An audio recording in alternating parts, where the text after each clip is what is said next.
सो अभी तक हम लोगों ने फोटो रेस्पिरेशन के बारे में पढ़ रहे थे हम लोग, ठीक है। किसी का माइक ऑन है?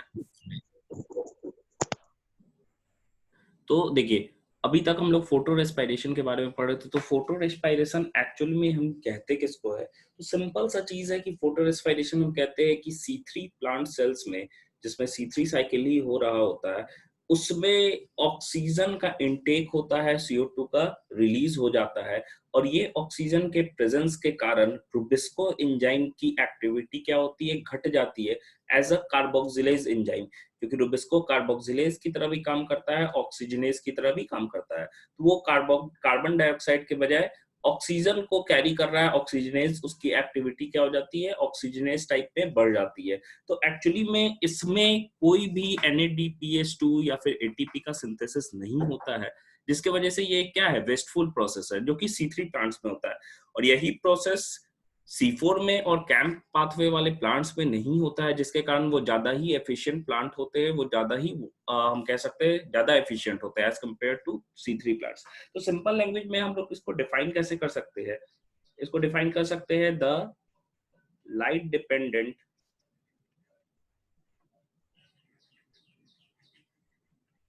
the light dependent uptake of O2 uptake of O2 and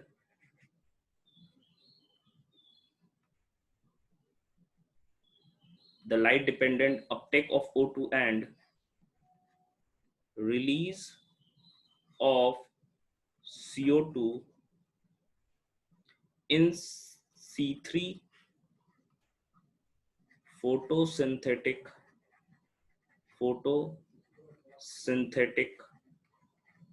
cell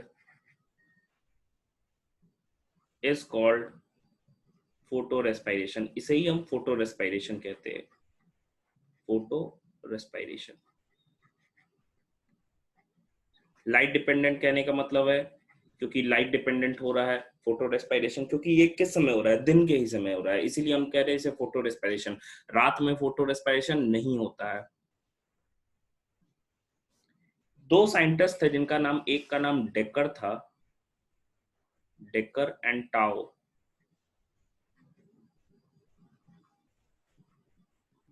decker and tau discovered photorespiration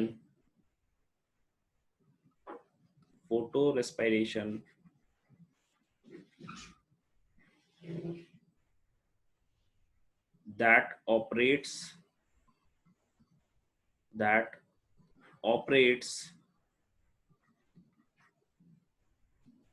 during daytime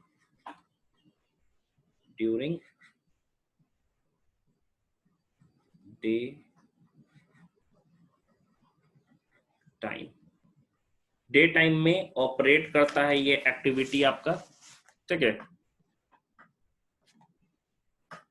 किस में? C3 प्लांट्स में, इन C3 प्लांट्स, जिसके कारण जो रुबिस्को एंजाइम है वो एक्ट करता है as an oxygenase and rubisco enzyme act as oxygenase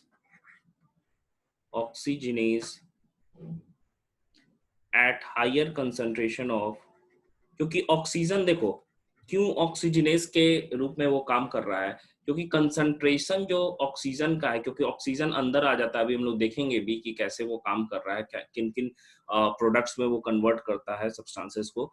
तो एक्चुअली में क्या है? हायर कंसंट्रेशन है किस चीज का? हमारा ऑक्सीजन का। At higher concentration of oxygen and low concentration of CO2 in C3 plants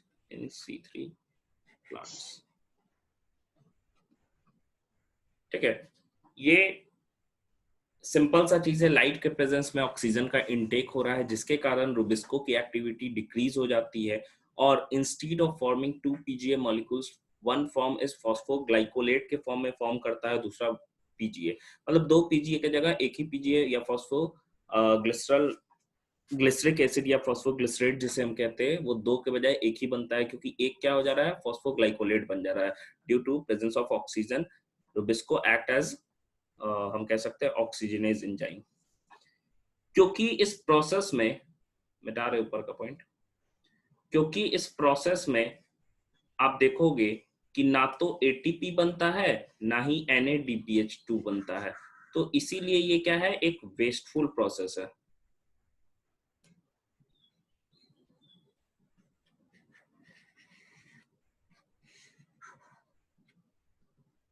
ठीक है, क्योंकि ये प्रोसेस में आप देखोगे कि इट इज नॉट लिंक्ड,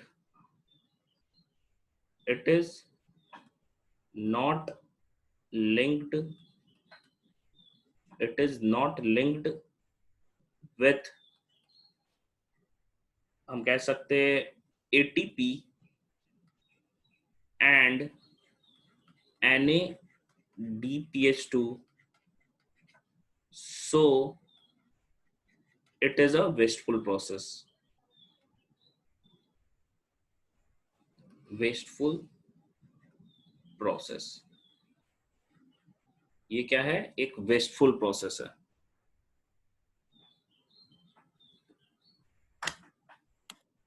ठीक है, अगर मैं बात करूं कि किन ऑर्गेनल्स में ये फोटो रेस्पिरेशन होता है, तो इट अकर्स इन, आप जानते हो मैंने बताया भी था, तीन ऑर्गेनल में। कौन कौन से? एक हो गया क्लोरोप्लास्ट,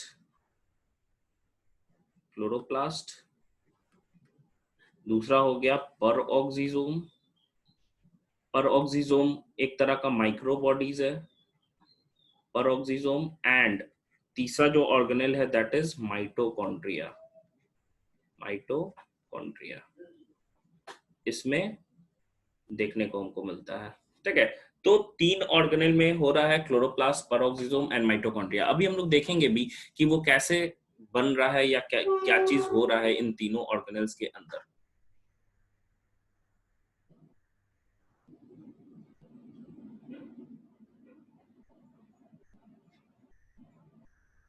ठीक है, हो गया।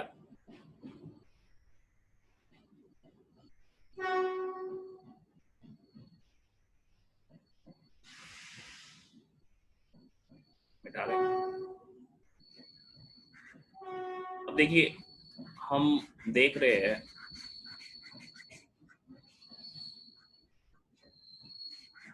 कि क्या चीज एक्चुअली में हो रहा है इसके अंदर।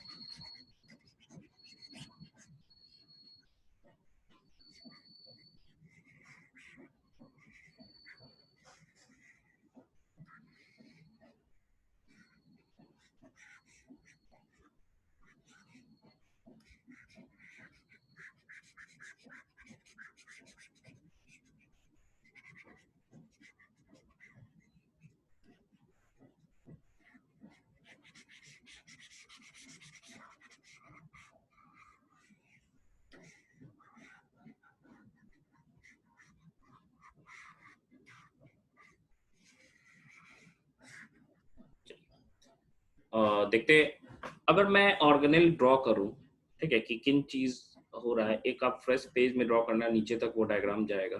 ठीक है, अगर जगह नहीं होगा तो फ्रेश पेज में लिखना।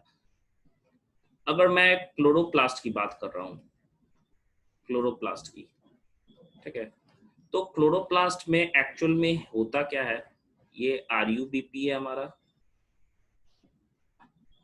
क्योंकि इसमें ऑक्सीजन इनटेक हो रहा है, समझना इस चीज को, क्योंकि ऑक्सीजन इनटेक हो रहा है, ये O2 आ रहा है, तो इसके प्रेजेंस में ये पीजीए बनेगा एक ही मॉलिक्यूल, क्योंकि ये 6 कार्बन का होता है, सॉरी 5 कार्बन का, तो नॉर्मली क्या होता था, CO2 एक्सेप्ट वो करता था, और वो 3 कार्बन वाले दो कंपाउंड में टूट जाता था, लेकिन यहाँ पे ऑक्सीजन एक्सेप्ट कर रहा है, तो ये 5 कार्बन का है ना, तो 5 कार्बन का है तो 3 कार्बन वाला पीजीए तो बन ही रहा है।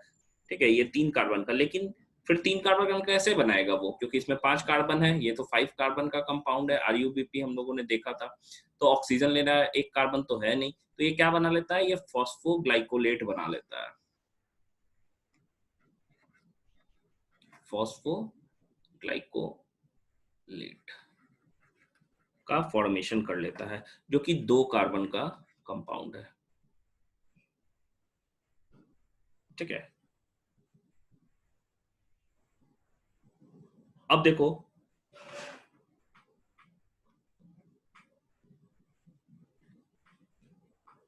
ये पीजीए वैसे ही रह गया, इस फॉस्फोग्लाइकोलेट में से एक फॉस्फेट हट जाता है एंड ये सिंपल ग्लाइकोलेट में कन्वर्ट हो जाता है। फॉस्फोग्लाइकोलेट का फॉस्फेट ग्रुप जो है वो क्या है, हट जाता है and it forms into glycolate, glycolate में कन्वर्ट हो जाता है, ये भी 2 कार्बन का ही है। ठीक है, मैं यहां से बात कर रहा हूं कि क्या क्या चीजें हो रही हैं, देखना ये आरयूबीपी एक्चुअली में क्या बना रहा है, तो ये किस चीज से आ रहा है, तो ये रिसाइकिल आपका पीजीए से ही हो रहा है, पीजीए से ही हो रहा है and it comes from glycerate, glycerate यहाँ एटीपी यूटिलाइज होता है, इस रिएक्शन में एटीपी यूटिलाइज होता है, एडीपी में टूटता है एंड फॉस्फेट में टूटता है। ये रीजनरेशन की मैं बात कर रहा हूँ, हम लोग पढ़े थे, ये पीसीए साइकिल हो गया, या इसी को हम टीसीए साइकिल कहते हैं, या C3 साइकिल समझो, ये C3 साइकिल हो गया। ठीक है, इसके थ्रू क्या हो रहा है, रीजनरेशन हो रहा है इसका, आरयूबीपी का। तो ये तो साइकिल में साइकिल बैक हो रहा है, लेकिन ये ग्लाइकोलेट का एक्चुअली में क्या होता है, तो ये नेक्स्ट ऑर्गेनेल में होता है। ये तो ऑर्गेनेल हमारा क्या हो गया, ये ऑर्गेनेल हमारा क्लोरोप्लास्ट हो गया, इसको ऑर्गेनेल के रूप में बाउंड्री कर देना।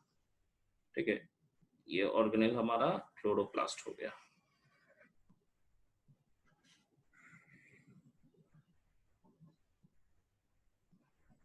डबल मेम्ब्रेन है, 2 मेम्ब्रेन बना लेना इसके अराउंड ऐसे करके। अब देखो ये ग्लाइकोलेट किस में जाएगा, तो ये दूसरे ऑर्गेनेल में जाएगा। ठीक है, जिससे ये आ रहा है ग्लिसरेट बन के, दैट इज पर ऑक्सीजोम, पर ऑक्सीजोम उसके नीचे का बनाना पर ऑक्सीजोम। ठीक है, इसके नीचे एक ऐसा ही बॉक्स बनाना जिसमें हम लोग देखेंगे, जोड़ते चले जाना, ये इसके नीचे फिर पर ऑक्सीजोम के नीचे क्या आएगा, पर ऑक्सीजोम के आपके नीचे माइटोकॉन्ड्रिया आएगा।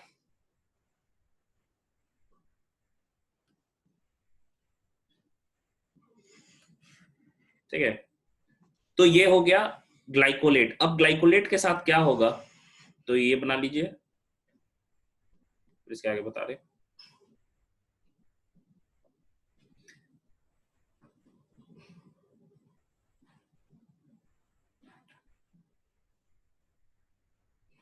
एक्चुअली में मैं बात करूं, मैं थोड़ा सा छोटा लिखता हूं, ये देखो ये ग्लाइकोलेट जो है इसके साथ क्या हो रहा है, ग्लाइकोलेट 2 कार्बन का है, ये ऑक्सीजन लेता है, ऑक्सीजन, एंड ये चेंज हो जाता है ग्लाइऑक्सिलेट में, ग्लाइऑक्सिलेट प्लस हाइड्रोजन पर ऑक्साइड। क्योंकि ये आप देखोगे ये पर ऑक्सीजोम जो है ये पर ऑक्साइड मेटाबॉलिज्म या उससे इन्वॉल्व रहता है, एंड ये फर्दर इसमें NH3 जुड़ता है। हम लोग देखे हैं अमोनिया का, ठीक है, अमोनिया का आपने पढ़ा भी होगा मॉलिक्यूलर बेसिस ऑफ इनहेरिटेंस में, वहां देखे थे डिफरेंट एमिनो एसिड्स बनते हैं, तो सबसे पहला जो एमिनो एसिड बनता है दैट इज ग्लाइसिन।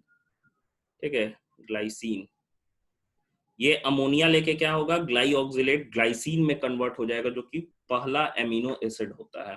ठीक है, एंड ग्लाइसिन फर्दर मूव करेगा माइटोकॉन्ड्रिया के अंदर। अगर मैं पर ऑक्सीजोम की बात करूं तो एक्चुअली में ये कहां से आएगा, ये ग्लाइसिन तक रखना इसको, ये बॉक्स पर ऑक्सीजोम का भी खाली रखना, इस साइड वाला, ये साइड वाला खाली रखना, माइटोकॉन्ड्रिया से ही हम आएंगे, ऊपर का मिटा रहे। अगर समझो ये चीज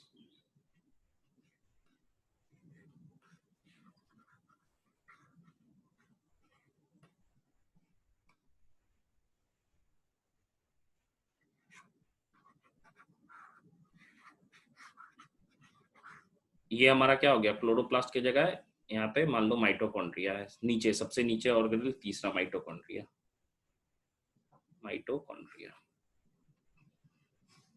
तो क्या हो रहा होगा माइटोकॉन्ड्रिया में, ये ग्लाइसिन माइटोकॉन्ड्रिया में आया, ग्लाइसिन आया,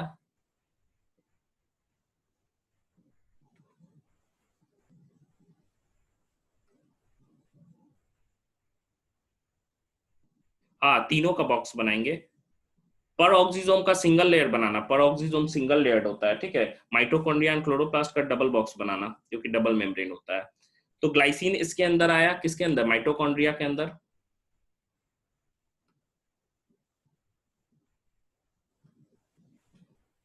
एंड इसमें ये ग्लाइसिन जो है फर्दर चेंज हो जाता है माइटोकॉन्ड्रिया के अंदर सेरीन में, सेकंड एमिनो एसिड। सेरीन की मैं बात करूं तो ग्लाइसिन 2 कार्बन का एमिनो एसिड होता है एंड सेरीन 3 कार्बन का होता है। तो एक्चुअली में इसमें से NH3 ग्रुप जो है वो निकल जाता है एंड CO2,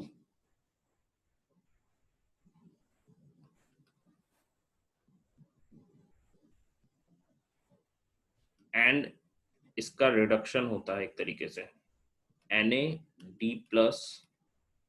NADPH2,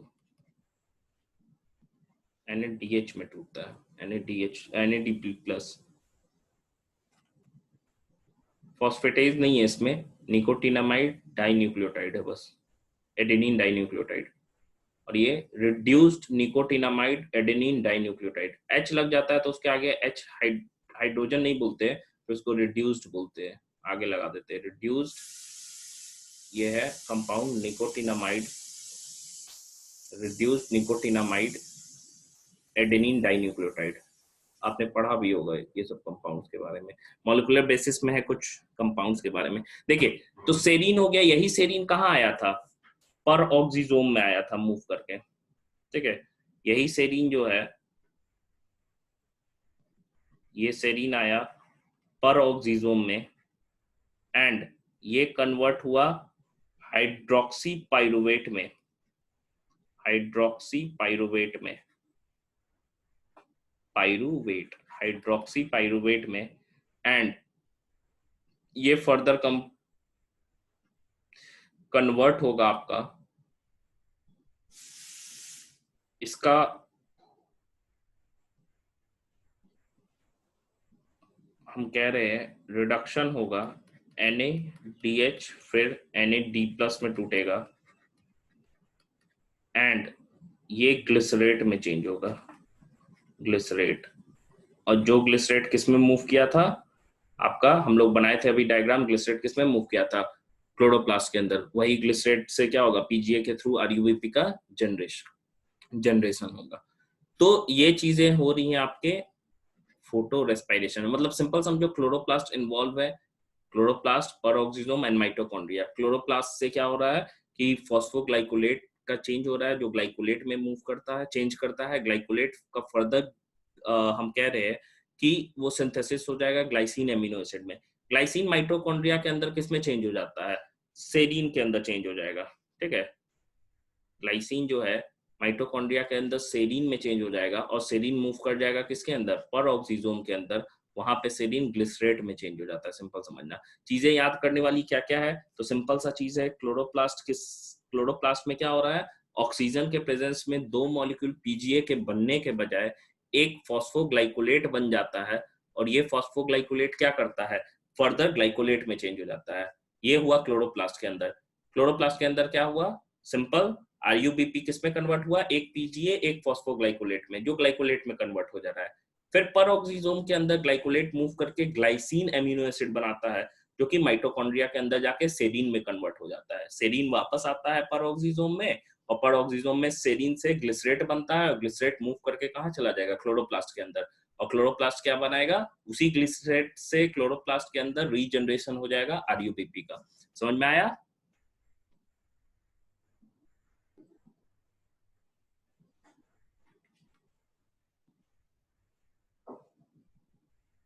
हाँ वहीं लिखेंगे, पर ऑक्सीजोम में जो स्पेस छोड़े थे ना, ये वाला पार्ट, उसमें ये वाला चीज लिखेंगे।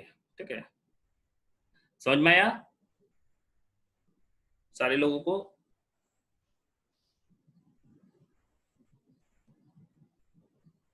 नहीं मिटा रहे अभी।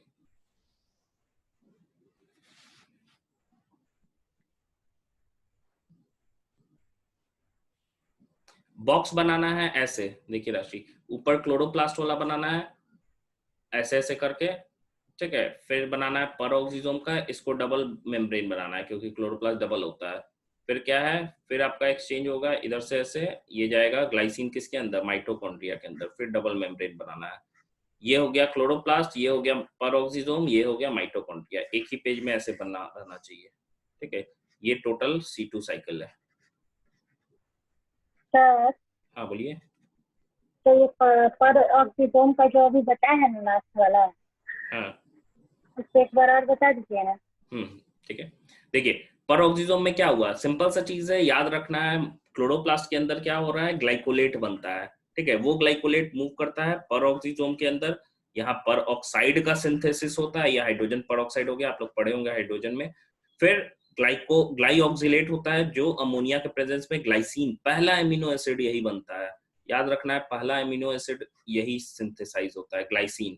ठीक है, तो ग्लाइसिन फिर मूव करके माइटोकॉन्ड्रिया के अंदर जाके सेरीन में कन्वर्ट हो जाता है, जो फर्दर परऑक्सीजोम में आके ग्लिसरेट का फॉर्मेशन करता है, और ये ग्लिसरेट वही कंपाउंड है जो जाके क्लोरोप्लास्ट के अंदर क्या होगा, आरयूपीपी रीजनरेट करेगा। ठीक है,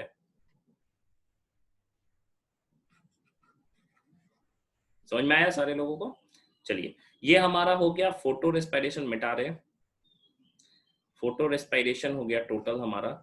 अब फोटो रेस्पिरेशन के बाद से लास्ट टॉपिक हमको पढ़ना है, factors affecting rate of photosynthesis. ये हमारा लास्ट टॉपिक है, फिर फोटोसिंथेसिस खत्म हो जाएगा, हम रेस्पिरेशन पे मूव कर जाएंगे।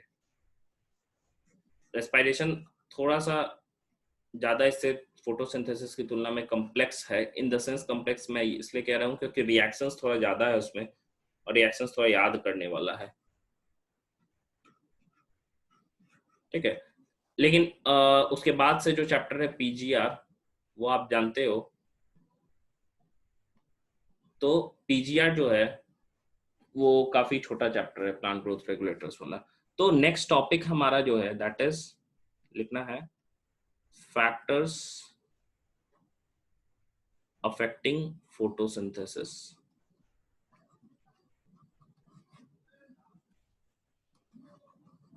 Affecting photosynthesis, factors affecting photosynthesis.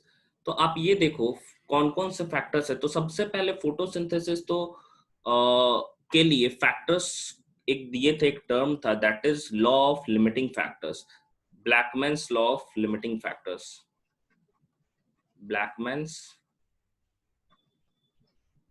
Law of limiting factors. ये क्या है भाई, ये Blackman's law of limiting factors कहने का मतलब क्या हो गया? ब्लैकमैन के हिसाब से उन्होंने ये कहा था कि कोई भी प्रोसेस हो रहा होता है अगर, ठीक है, कोई भी प्रोसेस जो हो रहा होता है अगर वो अगर मल्टीपल फैक्टर्स से अफेक्टेड होता है, ठीक है, तो जो सबसे स्लोएस्ट उस रिएक्शन या उस प्रोसेस का जो रेट है that is determined by the slowest factor. यही चीज आप केमिकल काइनेटिक्स केमिस्ट्री में पढ़ोगे तो उसमें भी देखोगे कि रेट डिटरमाइनिंग जो स्टेप होता है वो हमेशा स्लोएस्ट स्टेप होता है, जो स्लोएस्ट स्टेप होता है that is the rate determining step. ठीक है, तो यही क्या है, हम कह सकते हैं कि क्या होता है। तो ये केमिकल काइनेटिक्स में भी पढ़ना, ऑर्गेनिक में भी आप लोगों ने पढ़ा होगा, आपने मैकेनिज्म पढ़ा होगा या पढ़ेंगे आप तो देखेंगे कि जो SN2 मैकेनिज्म होता है उसमें जो स्लोएस्ट स्टेप होता है that is the rate determining mechanism. ठीक है, या सॉरी रेट डिटरमाइनिंग स्टेप। तो ब्लैकमैन्स के हिसाब से भी उन्होंने यही चीज कहा था कि when a process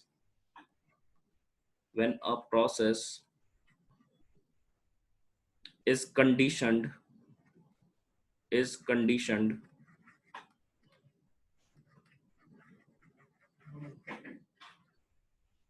by to its rapidity मतलब उसका स्पीड या उस रेट ऑफ रिएक्शन की बात कर रहे हैं, by a number of factors, then rate of process is limited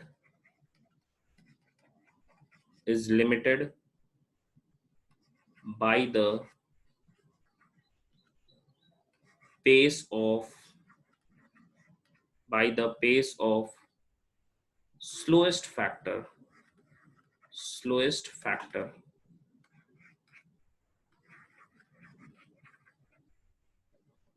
ठीक है।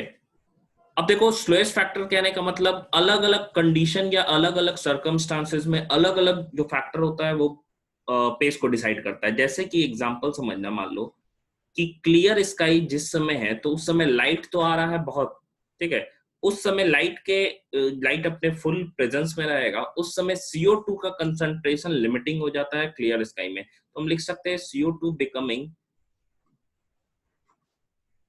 Limiting in clear sky, limiting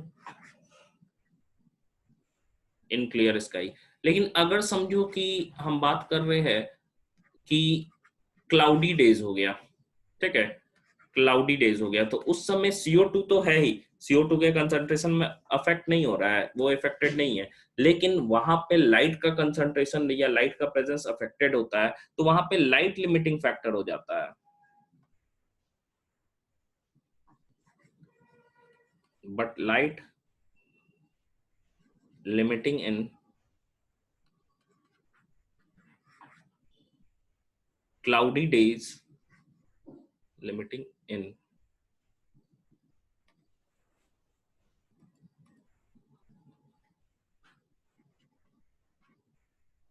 cloudy days and dense forest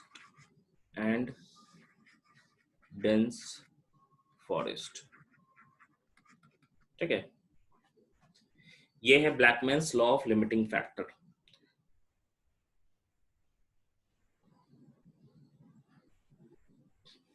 ऊपर का पॉइंट एक मिटा रहे, देखिए मैंने बताया भी था कि CO2 का कंसंट्रेशन जो है ये बेसिकली हम कहते हैं कि C3 प्लांट्स के लिए क्या होता है, लिमिटिंग फैक्टर होता है, और मैंने बताया था C4 प्लांट्स के लिए लिमिटिंग फैक्टर नहीं होता है CO2 का कंसंट्रेशन, बिकॉज CO2 का कंसंट्रेशन C3 प्लांट्स को इफेक्ट कैसे कर सकता है, क्योंकि उसमें आप देखोगे,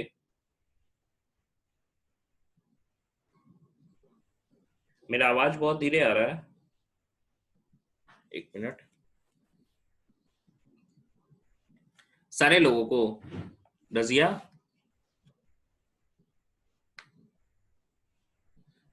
आपका वॉल्यूम कम होगा। सर हम फिर से ज्वाइन करते हैं, रुक जाए। ठीक, देखिए मैं बात कर रहा था C4 प्लांट्स की, तो C4 प्लांट्स में आप देखोगे वहां पे CO2 का कंसंट्रेशन अफेक्टेड नहीं होता है या लिमिटिंग फैक्टर नहीं होता है। क्यों? क्योंकि उसमें फोटो रेस्पिरेशन नहीं हो रहा है, ठीक है, उसमें फोटो रेस्पिरेशन नहीं हो रहा है। इसी में लिख सकते हैं atmospheric CO2 is not limiting, किसी का माइक ऑन है,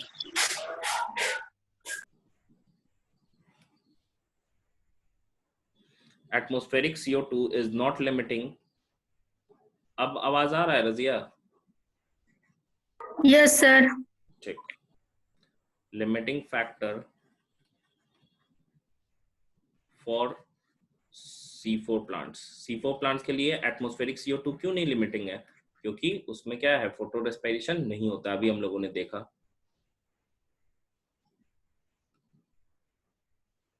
अब देखो, पहला जो फैक्टर हमें पढ़ना है दैट इज लाइट।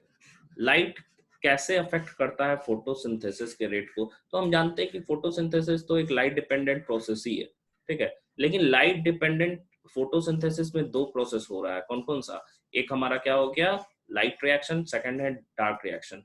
तो हम कह सकते हैं लाइट जो है ये लिमिटिंग फैक्टर भले ही लाइट रिएक्शन के लिए हो सकता है, बट हम कह रहे हैं लाइट रिएक्शन के लिए हो रहा है। लेकिन अब देखोगे कि ये ज्यादा अफेक्ट नहीं करता है डार्क रिएक्शन को, कुछ हद तक, ठीक है। ऐसा नहीं इमीडिएटली बंद हो जाएगा। अगर मान लो कि तुरंत लाइट बंद हो गया तो लाइट रिएक्शन इमीडिएटली ऑफ हो जाता है। लेकिन डार्क रिएक्शन क्या है, डार्क रिएक्शन थोड़े समय तक वो एक्सटेंड कर सकता है। लेकिन लाइट पे ही डार्क रिएक्शन भी लाइट पे क्या होता है, इनडायरेक्टली डिपेंडेंट होता है। क्यों? क्योंकि वो लाइट रिएक्शन के प्रोडक्ट पे डिपेंडेंट होता है। तो हम कह सकते हैं कि लाइट जो है ये डायरेक्टली इफेक्ट करता है किस चीज को, फोटो सिंथेसिस को, ठीक है।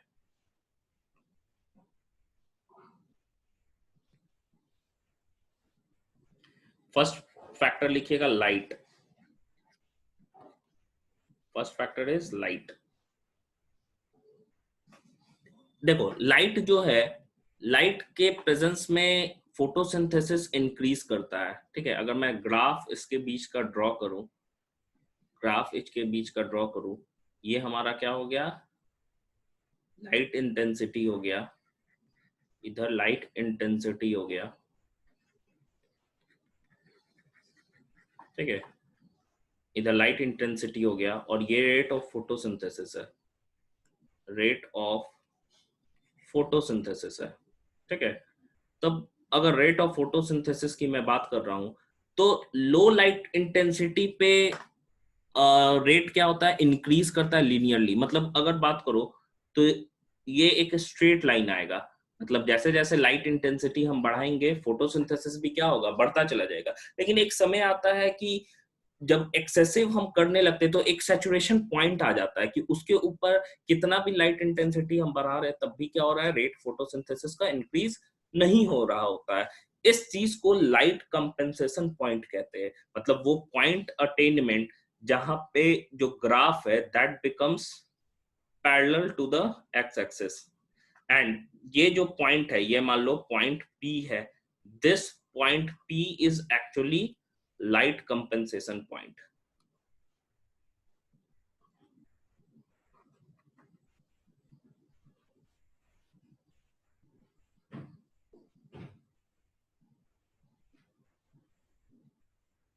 नहीं sorry, light saturation point compensation मैं बोल रहा हूँ, लाइट सैचुरेशन पॉइंट, दूसरा लाइट सैचुरेशन पॉइंट। देखो यहाँ सैचुरेट कर गया, सैचुरेशन पॉइंट कि अब कितना भी हम बढ़ा रहे हैं तो वो क्या है, बढ़ नहीं रहा है। एक्सेसिव लाइट इंटेंसिटी पे क्या होता है, रेट ऑफ फोटोसिंथेसिस क्या हो जाएगा, फिर फॉल कर जाएगा। क्यों कर जाएगा? क्योंकि फोटो ऑक्सीडेशन हो जाएगा, क्लोरोफिल मॉलिक्यूल का फोटो ऑक्सीडेशन हो जाता है, जिसकी वजह से क्या होता है, क्लोरोफिल ही डिस्ट्रक्ट हो गया ज्यादा एक्सेसिव लाइट इंटेंसिटी पे। तो वो क्या होगा, फोटोसिंथेसिस का रेट क्या हो जाएगा, गिर जाएगा। और हम लोगों ने पढ़ा भी था कि जो क्लोरोफिल मॉलिक्यूल्स होते हैं, जो एक्सेसरी पिगमेंट्स होते हैं, जैसे बी हो गया, कैरोटिनॉइड्स हो गया, ज़ैंथोफिल्स हो गया, ये सब का काम क्या होता है, एक्सेस जो लाइट इंटेंसिटी है उसको क्या करना है, एब्जॉर्ब करना, ताकि वो मेन क्लोरोफिल रिएक्शन सेंटर को क्या कर सके, फोटो ऑक्सीडेशन से बचा के रख सकता है, रखे इसीलिए ताकि वो क्या करे कि बच्चा एक तरीके से प्रिवेंट कर रहा है फोटो ऑक्सीडेशन को, जो एक्सेसरी पिगमेंट है। लेकिन अगर एक्सेस हम लाइट इंटेंसिटी बढ़ा देते हैं तो क्या होगा कि एक हद तक ही ना वो एक्सेसरी पिगमेंट भी एब्जॉर्ब कर पाएंगे। उसके बाद वो मेन क्लोरोफिल मॉलिक्यूल को क्या कर देता है, फोटो ऑक्सीडाइज कर देता है एंड क्लोरोफिल डिस्ट्रक्ट हो जाता है, जिसकी वजह से फोटोसिंथेसिस का रेट क्या हो जाता है, गिर जाता है, या हम कह सकते हैं फोटोसिंथेसिस प्रोसेस क्या हो जाएगा, बंद हो जाएगा। तो लाइट क्या है, तो लाइट पे डिपेंड करता है लो लाइट इंटेंसिटी पे। ये ग्राफ बनाइएगा और उसके नीचे लिखिएगा पॉइंट देके।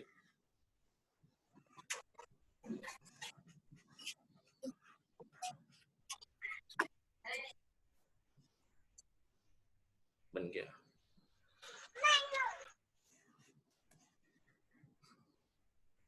हाँ पॉइंट देख लिखी तो at low light intensities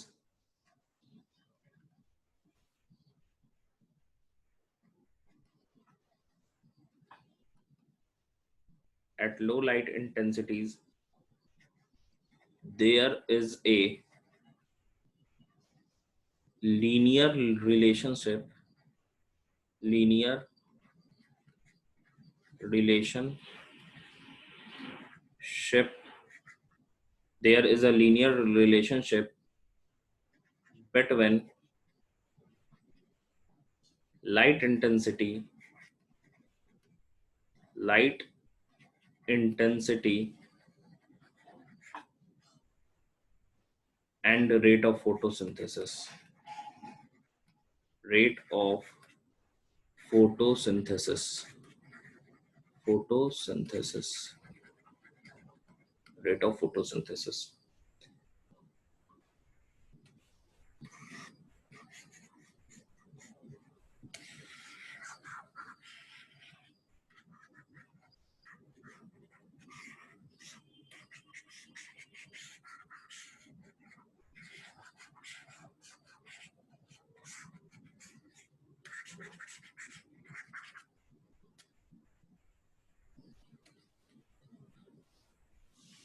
next point लिखिएगा higher at higher light intensity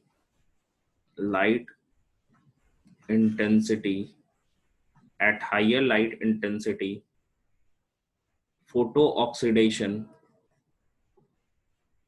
photo oxidation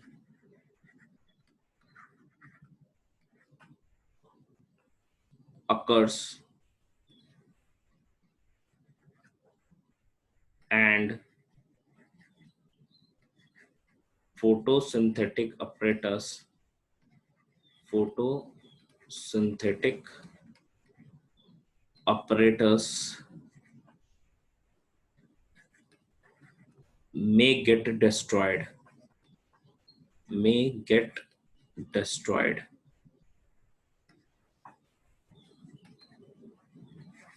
may get destroyed एक टर्म है light compensation point light compensation point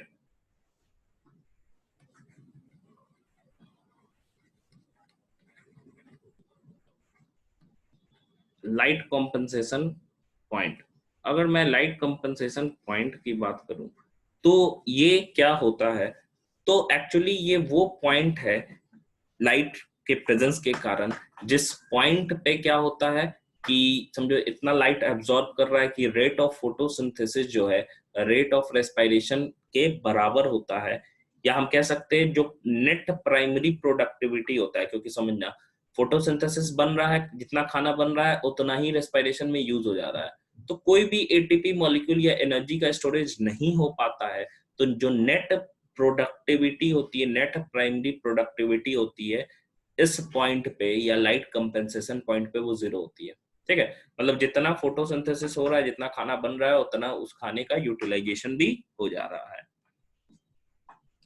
ठीक है तो लाइट कंपेंसेशन पॉइंट है क्या भाई तो intensity of light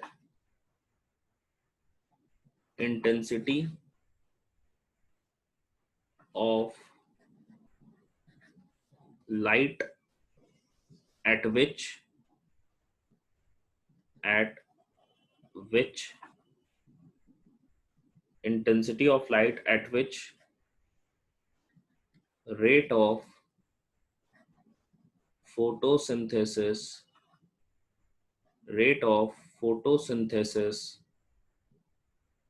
becomes equal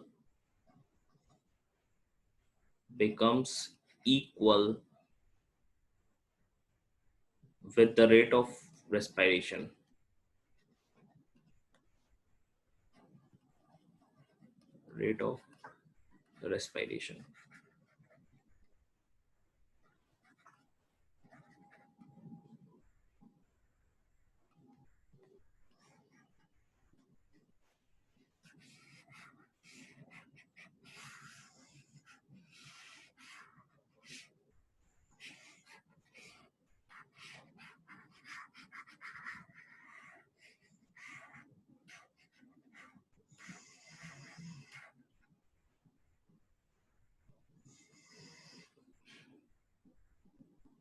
ठीक है, मतलब हम कह सकते हैं और net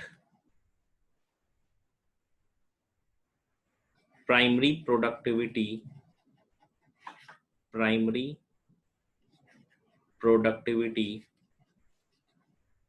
net primary productivity at this point is 0.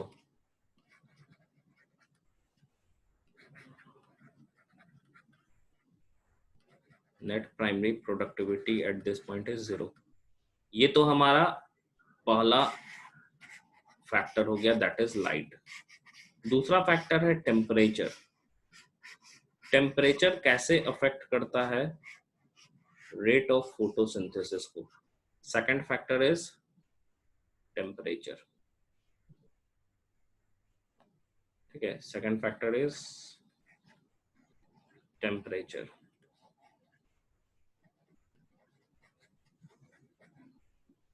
Temperature की मैं बात कर रहा हूँ, सेकंड फैक्टर है रेट ऑफ फोटोसिंथेसिस के लिए। तो जो ऑप्टिमम टेम्परेचर होता है C3 प्लांट्स के लिए, क्योंकि C3 प्लांट्स कम टेम्परेचर पे काम करते हैं, C4 प्लांट ज्यादा टेम्परेचर पे काम कर सकते हैं, तो C3 प्लांट्स के लिए नॉर्मल जो टेम्परेचर है, ऑप्टिमम टेम्परेचर है, वो 20 से 25 डिग्री सेल्सियस होता है, और वहीं पे C4 प्लांट्स 30 से 40 डिग्री सेल्सियस पे अच्छे ढंग से काम कर सकते हैं। अगर लाइट रिएक्शन और डार्क रिएक्शन की मैं बात करूं, तो डार्क रिएक्शन ज्यादा अफेक्टेड होता है टेम्परेचर से, क्योंकि आप जानते हो कि मेन एंजाइम्स जो है वो डार्क रिएक्शन में ही प्रेजेंट होते हैं, या उन्हीं में यूटिलाइजेशन होता है मेन एंजाइम का। और एंजाइम का आप जानते हो टेम्परेचर से रिलेशन होता है। क्यों? क्योंकि जो कम टेम्परेचर होगा इनएक्टिवेट कर देता है, या इनएक्टिव फॉर्म में एंजाइम चले जाते हैं, और हाई टेम्परेचर जो होता है, क्योंकि एंजाइम्स प्रोटीनेशियस नेचर के होते हैं, वो डीनेचर कर जाते हैं। तो अगर मैं ऑप्टिमम टेम्परेचर की बात करूं, optimum temperature for photosynthesis is 20 to 25 degrees Celsius for C3 plants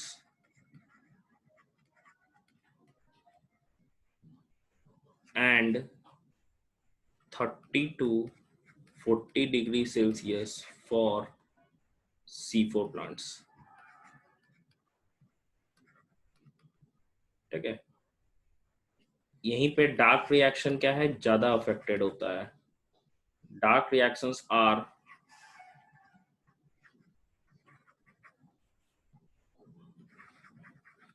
more affected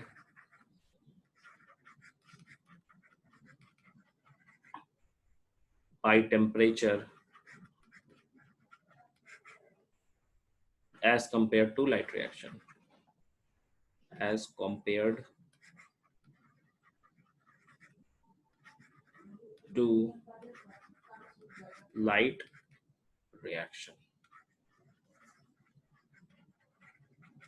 ठीक है, ये सेकंड हमारा फैक्टर हो गया, दैट इज टेम्परेचर। नेक्स्ट हमें पढ़ना है third factor, that is carbon dioxide.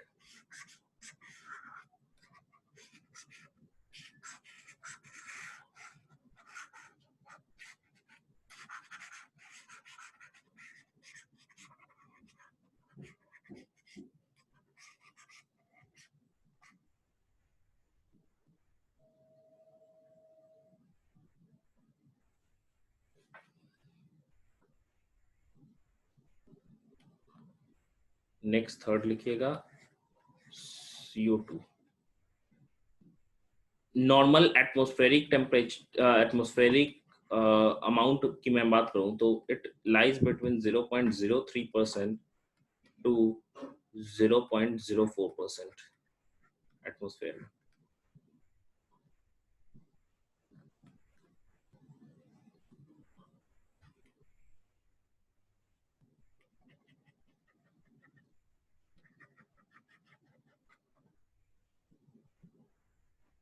देखो, CO2 की मैं बात कर रहा हूं, तो अप टू 0.05% तक जो इंक्रीज होता है CO2 कंसंट्रेशन का, वो क्या होता है, वो भी एक लीनियर होता है। मतलब हम कह रहे हैं कि अगर 0.03% या 0.04% कहीं पे लाई कर रहा है, मान लो 0.033 या 35 या 38 ऐसे ही कुछ है परसेंटेज, वो 0.05% तक इंक्रीज पे रेट ऑफ फोटोसिंथेसिस इंक्रीज करता है। और जब ज्यादा कंसंट्रेशन हो जाता है CO2 का, तो वो ज्यादा कंसंट्रेशन भी प्लांट के लिए टॉक्सिक होता है, और उस समय प्लांट अपने स्टोमेटा को बंद कर देता है, जिसके कारण CO2 एक्सचेंज बंद होगा एंड फोटोसिंथेसिस क्या हो जाता है, बंद हो जाता है। तो आप देखोगे कि CO2 के कंसंट्रेशन का इंक्रीज भी एक लिमिटिंग वैल्यू तक ही होता है, जो कि रेट ऑफ फोटोसिंथेसिस को लीनियरली इंक्रीज करता है। लेकिन जैसे ही वो उस पॉइंट से इंक्रीज हो जाता है, जिसको CO2 सैचुरेशन पॉइंट हम कहते हैं, वहां से जैसे ही इंक्रीज होगा तो फोटोसिंथेसिस बंद हो जाता है, या हम कह सकते हैं पैरेलल हो जाता है, जिसको हम सैचुरेशन पॉइंट कहते हैं। तो उस पॉइंट पे क्या होगा, CO2 हम कह रहे हैं कि कंसंट्रेशन इंक्रीज होने के बाद सैचुरेट कर जाता है, जिसपे फोटोसिंथेसिस बंद हो जाएगा। क्यों? क्योंकि स्टोमेटा क्या हो जाता है, बंद हो जाता है। तो सिंपल सा चीज है कि कब तक CO2 कंसंट्रेशन पे बढ़ने पे फोटोसिंथेसिस का रेट बढ़ता है, दैट इज 0.05%। लिखिएगा, N increase in CO2 concentration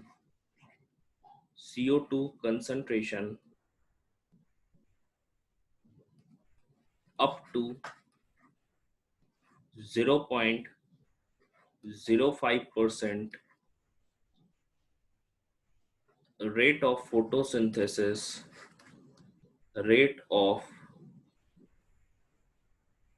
photosynthesis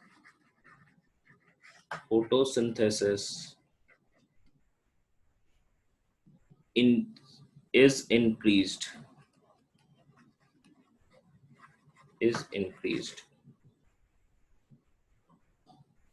Higher CO2 concentration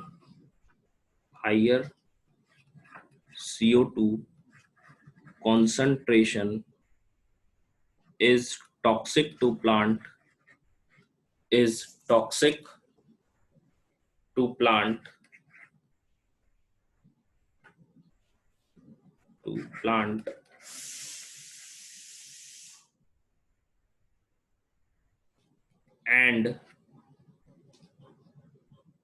and also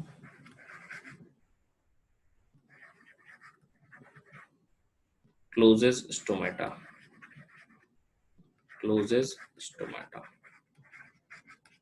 and also closes stomata.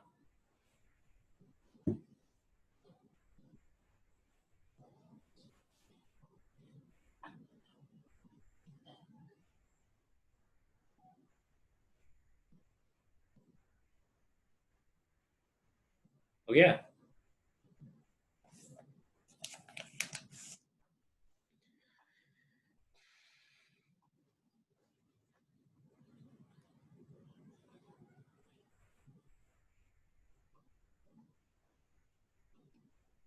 एक मिनट।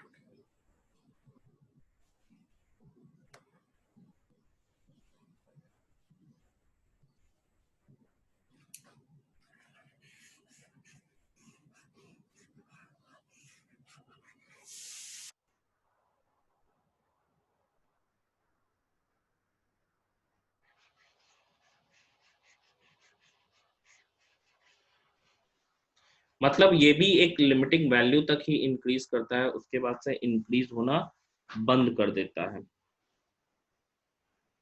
इसमें भी एक पॉइंट हमें पढ़ना है, that is CO2 compensation point.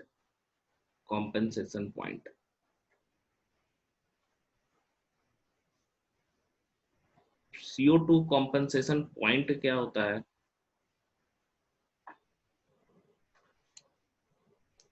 देखो, CO2 कंपनसेशन पॉइंट होता है कि वो रेट जिसपे जितना CO2 एब्जॉर्ब हो रहा है फोटोसिंथेसिस के अंदर, उतना ही CO2 रिलीज हो जाता है रेस्पिरेशन के अंदर। तो उसी चीज को हम CO2 कंपनसेशन पॉइंट कहते हैं। तो सिंपल हम कह सकते हैं CO2 का वो concentration eight which CO2 concentration at which CO2 fixation CO2 fixation in photosynthesis in photosynthesis is equal to volume of CO2 released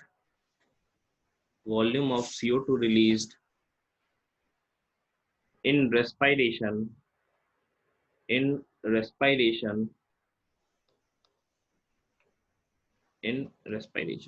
ठीक है, इसी चीज को हम क्या कह रहे हैं, CO2 कंपनसेशन पॉइंट कहते हैं।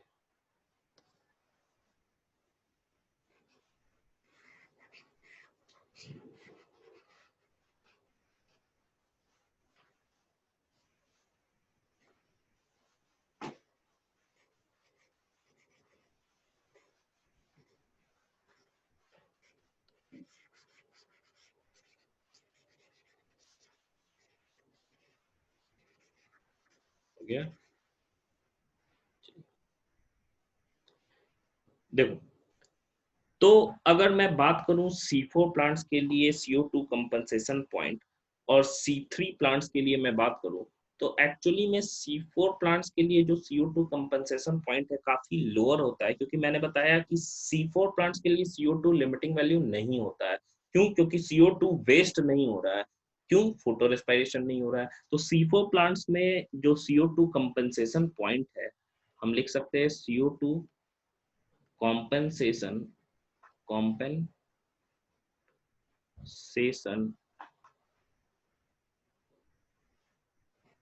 point CO2 compensation point for C4 plants ये कम होता है, 8 to 10 ppm के बराबर होता है, पार्ट्स पर मिलियन आपने पढ़ा है। while for C3 plants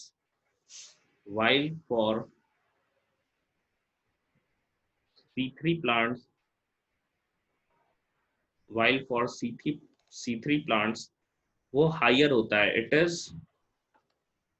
40 to 100 ppm 40 to 100 ppm। अगर मैं बात करूं CO2 सैचुरेशन की, तो सैचुरेशन पॉइंट किसका ज्यादा होगा, किसमें CO2 समझो कि जल्दी सैचुरेट कर जाता है, कि वो प्रोसेस जल्दी क्या हो जाएगा कि रुक जाएगा। तो आप जानते हो कि C4 प्लांट में CO2 का वेस्ट नहीं होता है, मतलब उसमें अवेलेबिलिटी क्या है, CO2 की ज्यादा है एज कंपेयर टू C3। तो जब CO2 कंसंट्रेशन समझ लो बढ़ रहा होता है, तो पहले सैचुरेशन किस में आएगा, क्योंकि C4 में वेस्ट नहीं हो रहा है, CO2 है, तो पहले सैचुरेट वही कर जाता है। और C3 में क्या है, C3 में एक लेवल के बाद क्या होगा, सैचुरेशन होगा। क्यों? क्योंकि C3 में CO2 वेस्ट भी हो रहा है फोटो रेस्पिरेशन में। ठीक है, कैसे वेस्ट होता है, तो उसमें ऑक्सीजन के प्रेजेंस में रुबिस्को पूरा कैरी नहीं कर पाता है CO2 को, जितना वो ले रहा है अंदर। ठीक है, तो अगर मैं CO2 नेक्स्ट पॉइंट लिखिएगा, CO2 सैचुरेशन की बात करूं, CO2 सैचुरेशन की बात करूं, तो ये CO2 सैचुरेशन C3 प्लांट्स के लिए जो होता है, C3 प्लांट्स के लिए, दैट इज beyond 450 माइक्रोलीटर पर लीटर। ठीक है, and for C4 plants it is 360 microlitre पर लीटर। ठीक है, ये चीज हो रहा है। तो ये है CO2 सैचुरेशन। क्लियर है सारे लोगों को? बोलिएगा, क्लियर है?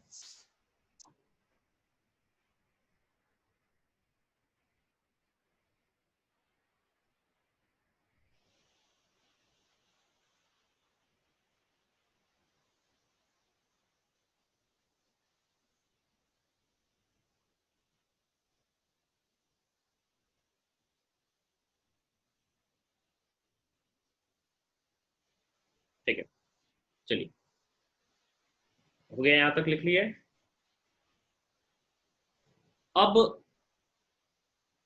अब हमें पढ़ना है, नेक्स्ट है फोर्थ हमारा, दैट इज वाटर। ठीक है, फोर्थ हमें पढ़ना है, fourth factor that is water. Water के बारे में मुझे देखना है। अगर मैं वाटर की बात करूं तो आप जानते हो कि जो वाटर की एक्टिविटी है या अवेलेबिलिटी हम कह रहे हैं, अवेलेबिलिटी है that decide the rate of photosynthesis, because in photosynthesis water is the raw material. And जब वाटर कम हो जाता है तो वाटर का लेवल घटना भी फोटोसिंथेसिस को अफेक्ट कर जाता है, क्योंकि आप जानते हो कि लो वाटर कंडीशन में स्टोमेटा भी बंद हो जाता है। दोनों तरीके से, एक तो वाटर की कमी है, ऊपर से स्टोमेटा बन के CO2 भी कम हो जा रहा है, दोनों चीज होता है। तो वाटर की अवेलेबिलिटी भी क्या होती है, रेट ऑफ फोटोसिंथेसिस को घटा सकती है। Availability of less availability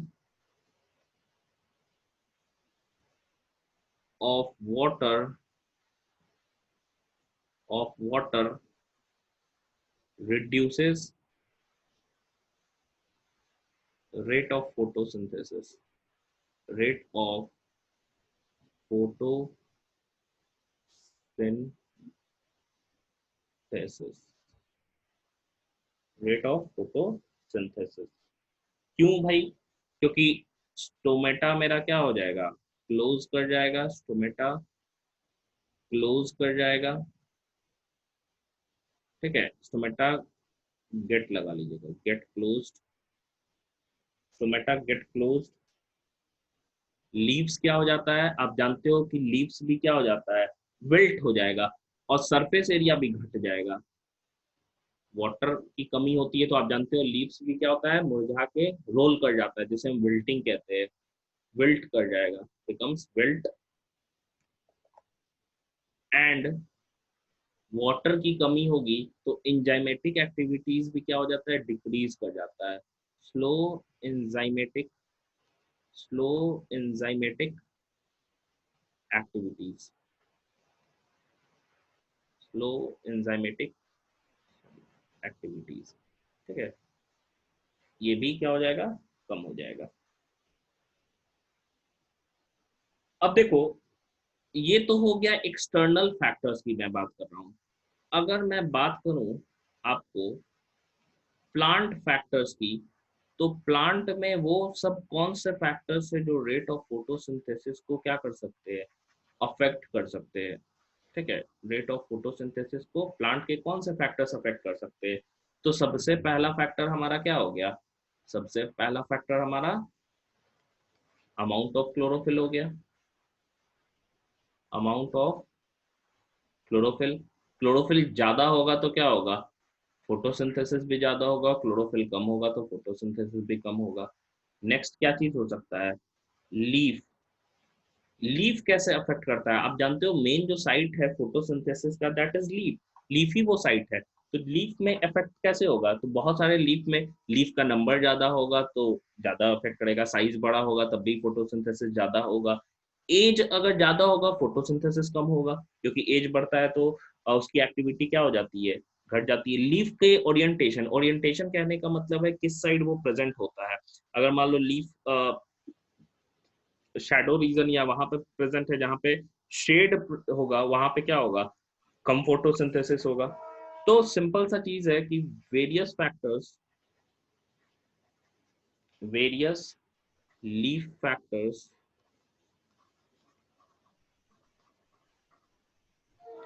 like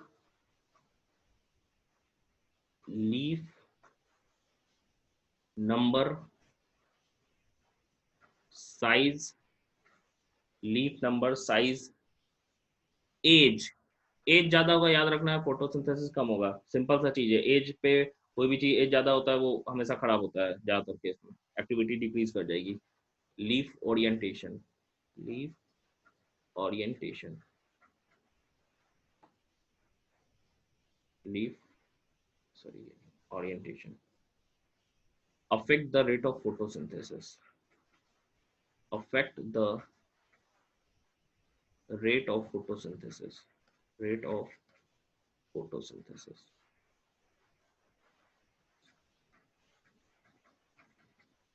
ठीक है, ये फोटोसिंथेसिस के रेट को अफेक्ट करता है। हो गया। नेक्स्ट चीज है, देखो कुछ इनहिबिटर्स भी है जो कि यूज किए जाते हैं फोटोसिंथेसिस को अफेक्ट करने के लिए।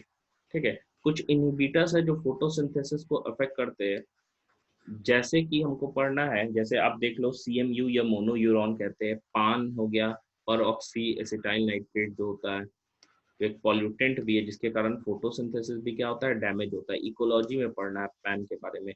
स्मॉग में बनता है पैन, जैसे लॉस एंजलिस स्मॉग, जो गर्मी में बनता है स्मॉग। ठीक है, तो कुछ हमको पढ़ना है इसमें। नेक्स्ट पढ़ना है इनहिबिटर्स के बारे में। इनहिबिटर्स,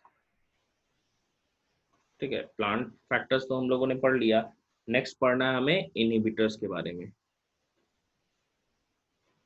अगर मैं इनहिबिटर्स की बात करूं तो जैसे एग्जाम्पल में ये सारे एग्जाम्पल है।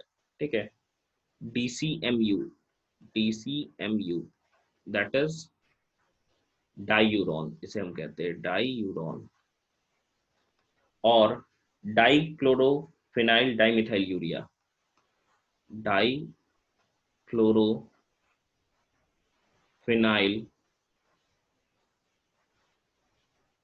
Dimethyl urea. ठीक है, जैसे CMU हो गया, CMU हो गया, तो ये क्या हो गया, chlorophenyl methyl urea, dimethyl urea. ठीक है, पैन हो गया, इसे हम क्या कहते हैं, ये डाईयूरॉन हो गया, इसको लिख लेना है, इसको हम लोग मोनोयूरॉन कहते हैं, मोनोयूरॉन, ये मोनोयूरॉन हो गया। पैन हो गया, पर ऑक्सी एसिटाइल नाइट्रेट, एट्राजिन, ये सब ड्रग्स है जिसको स्प्रे किया जाता है, वीडीसाइड्स के रूप में काम करते हैं, क्योंकि फोटोसिंथेसिस को क्या करते हैं, अफेक्ट करेंगे, प्लांट मर जाएगा। ठीक है, ब्रोमोसिल, आइसोसिल, ब्रोमोसिल, आइसोसिल, etc।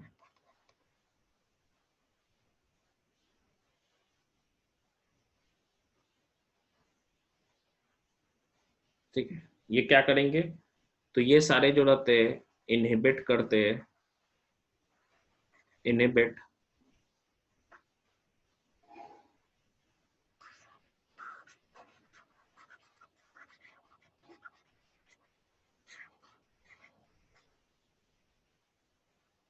इनहिबिट करेंगे फोटोसिंथेसिस को। कैसे करेंगे, inhibit the photosynthesis, photosynthesis by blocking PS2, by blocking PS2,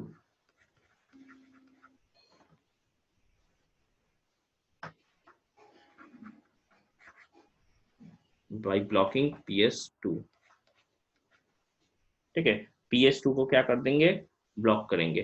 कैसे ब्लॉक करते हैं, क्योंकि जो PS2 में इलेक्ट्रॉन निकलता है उसको ये अब्सॉर्ब कर देते हैं और रोक देते हैं कि PS2 से PS1 में जाएगा ही नहीं, वो एक्चुअली PS2 से प्लास्टोक्विनोन में जाता ही नहीं है, जिसके कारण पूरा प्रोसेस होगा ही नहीं। They stop electron flow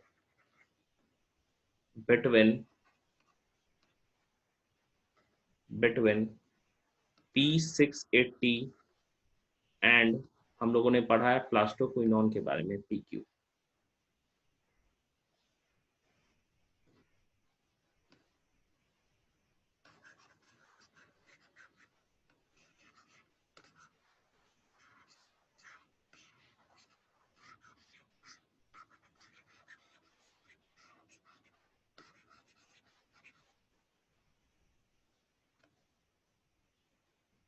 next point देखिएगा इसमें, इन साइक्लिक ETS, ये तो नॉन साइक्लिक में था। साइक्लिक ETS, साइक्लिक ETS में क्या हो रहा है कि कुछ ड्रग है जैसे कि डाइक्वाट हो गया, ठीक है, जैसे कि आपका डाइक्वाट हो गया, डाइक्वाट या पैराक्वाट, पैराक्वाट। ये मेनली क्या है, मेनली देखो इलेक्ट्रॉन का ही खेल है। अगर इलेक्ट्रॉन को बीच में रोक दिया जाएगा तो वो प्रोसेस क्या होगा, वो पूरा नहीं होगा। Inhibit, inhibit electron flow between P700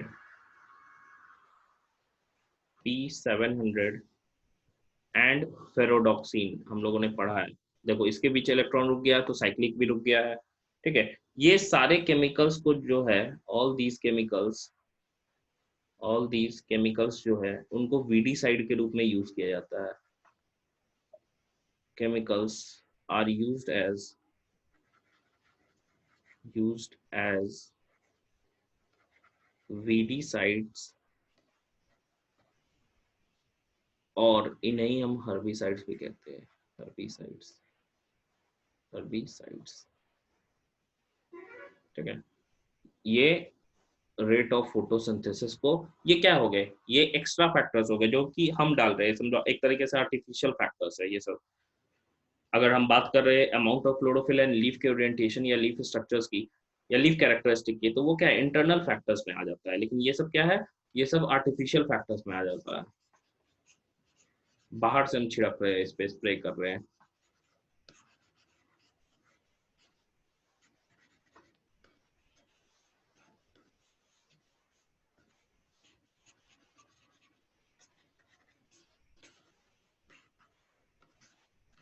ठीक है, नेक्स्ट है, एक कुछ टॉपिक है आपका, सिंपल सा चीज है।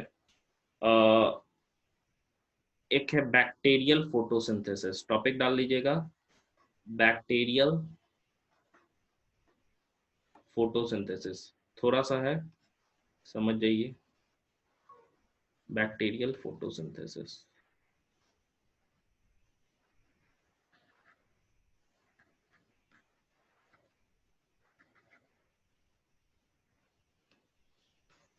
ये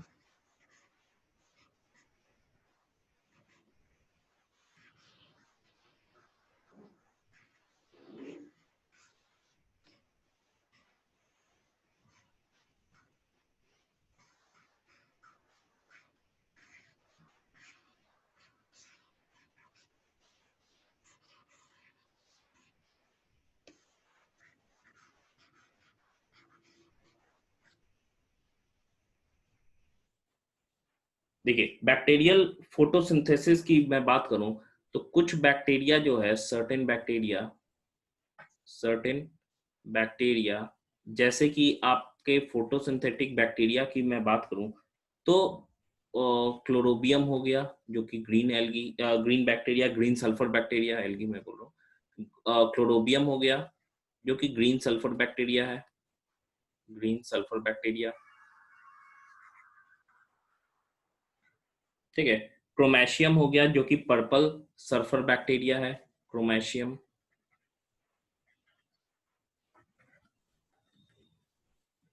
ये पर्पल सल्फर बैक्टीरिया है।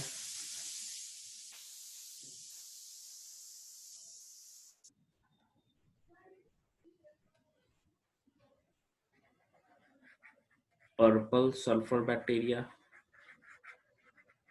इनमें पाया जाता है फोटोसिंथेसिस। ठीक है, रोडोस्पाइरेलम हो गया, रोडोस्पाइरेलम,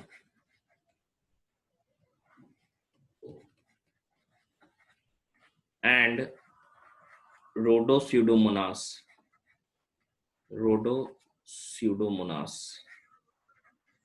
स्यूडोमोनास। ये एग्जांपल्स याद रखिएगा, हर जगह काम आएगा। ये क्या है, पर्पल नॉन सल्फर बैक्टीरिया होते हैं, purple non sulphur bacteria.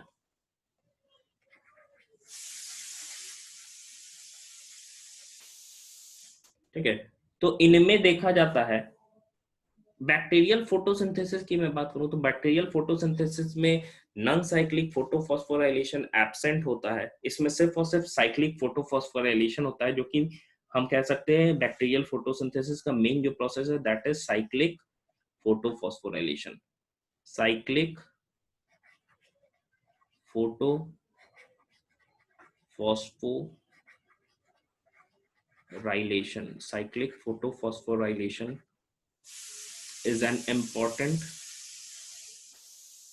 is an important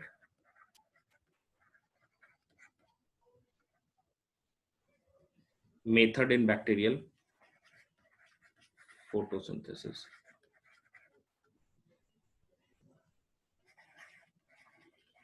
Bacterial photosynthesis.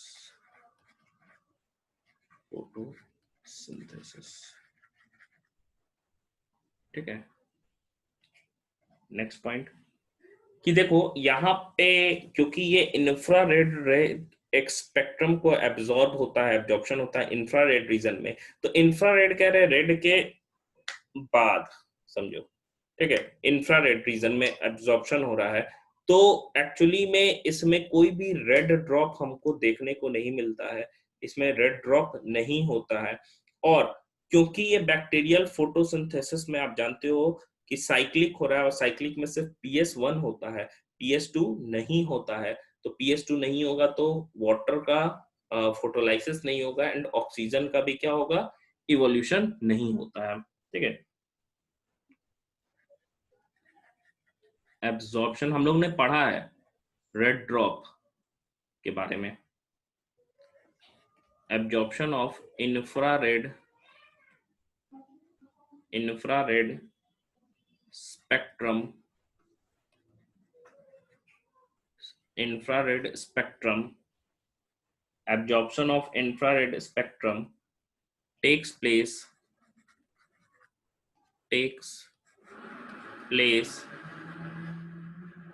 during bacterial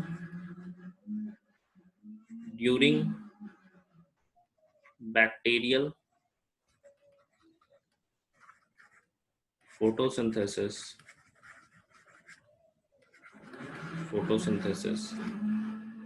thus no red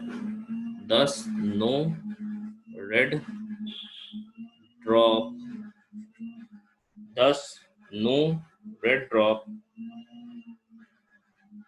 no red drop लिखे साइड में, thus no red drop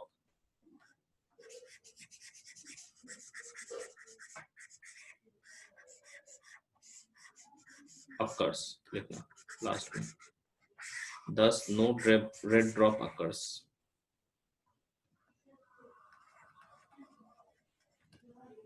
Next point,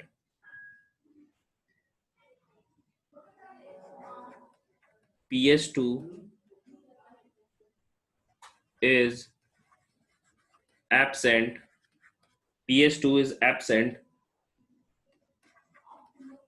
so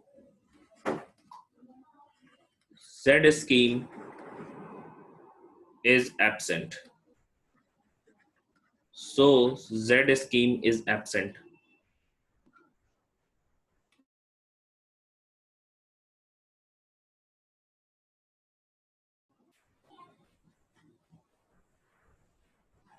अगर मैं पिगमेंट की बात करूं ना, तो इसमें पिगमेंट प्रेजेंट रहता है, इसके ऊपर का वहां फोटोसिंथेसिस था, यहाँ बी पिगमेंट से रिप्रेजेंट करते 890 रहता है या फिर 870, समझो 890 या 870 नैनोमीटर पे इंफ्रारेड रीजन में एब्जॉर्प्शन होता है।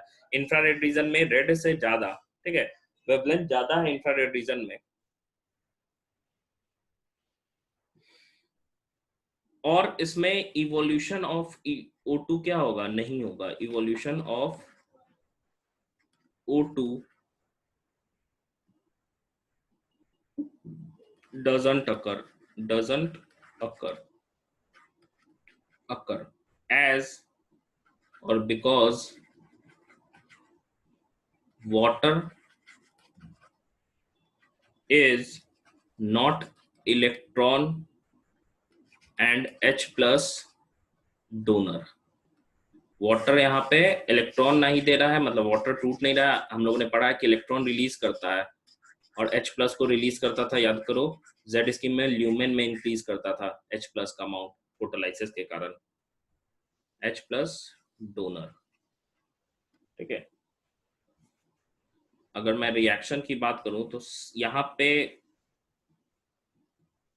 रिएक्शन आपका 2 मिनट रुक जाओ, चैप्टर एंड ही हो जाएगा। 6CO2 प्लस 12H2S, यहाँ हाइड्रोजन सल्फाइड होता है। ठीक है, और IR लाइट, इंफ्रारेड की मैं बात कर रहा हूं, IR लाइट, ये क्या बनाएगा, C6H12O6 plus 6H2O plus 12 sulphur. ठीक है,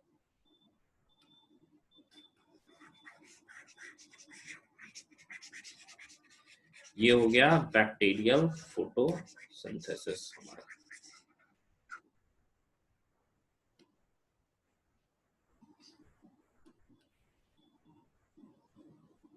एक लास्ट पॉइंट स्टार मार्क करके लिख लेना कि जो पहला स्टेबल प्रोडक्ट होता है ना, फर्स्ट स्टेबल प्रोडक्ट,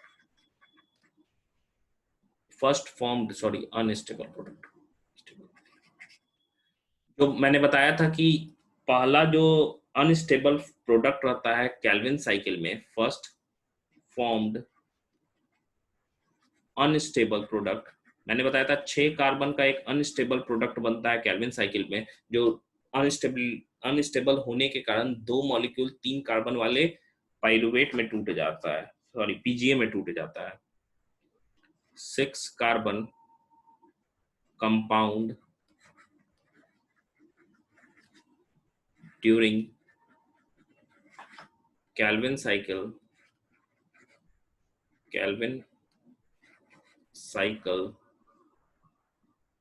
is, मैंने बताया था एक कीटो एसिड है, that keto acid is carboxy कीटो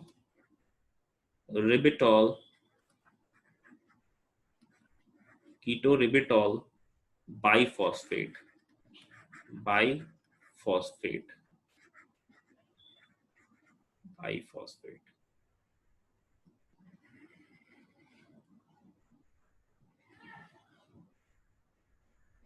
ठीक है, यही बनता है।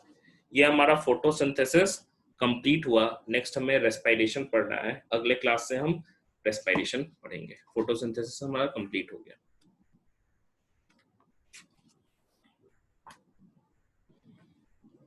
ठीक है,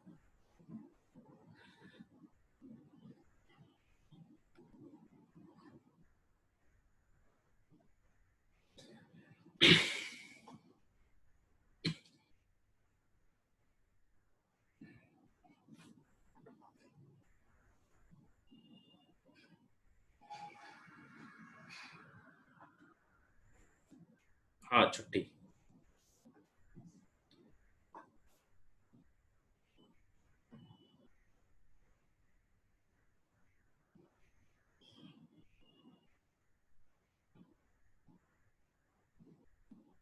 Okay, so I'm ending the class.